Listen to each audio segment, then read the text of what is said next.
is a city that's embraced capitalism and all its trappings. Yerevan's chic middle class would look at home in any European street. 16 years on from the collapse of communism, the country also seems to have embraced democracy. In May, parliamentary elections were internationally recognised. On the surface, Armenians have a bright future, but look closer and they still haven't escaped the ghosts of their past. Well, is that room good for you there? Okay. Rafi Manoukian is an Armenian opposition MP. He says his party should have swept to power in May, but officially only won a third of the votes. He blames corruption. There were some cases of bribes, of benevolence used for political purposes, of intimidation, of using a vertical political resource for the aggregation of votes for the parties of power. But the votes cast in our favor told a completely different story. Okay. Rafi told me I should see the evidence for myself.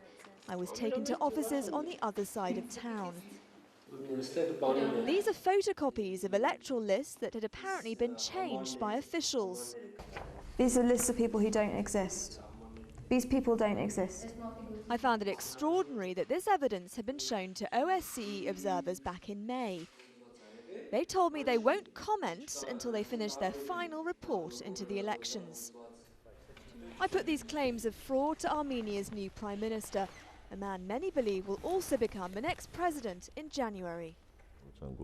These elections were described by the international community as the best in the history of Armenia. I don't know a better criteria for winning the trust of the people. We have spoken to some opposition groups in this country who disagree with you there and say that there was fraud in those elections and a lot of votes were bought. What do you say to those accusations? It's their right to talk about it, but do you think they would confess they lost, that they don't enjoy the trust of the people? Travel to villages outside Yerevan and it's politicians who've lost the trust of the people.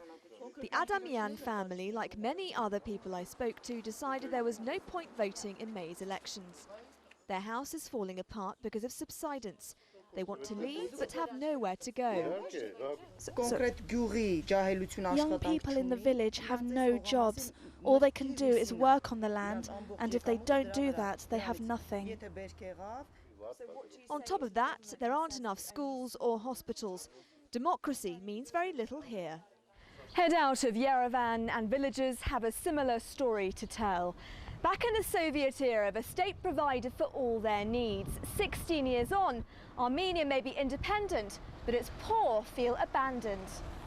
Opposition parties want the international community to ensure January's presidential elections across the country are democratic. But it seems the people who really matter, the ordinary Armenians, may have already lost faith in the system.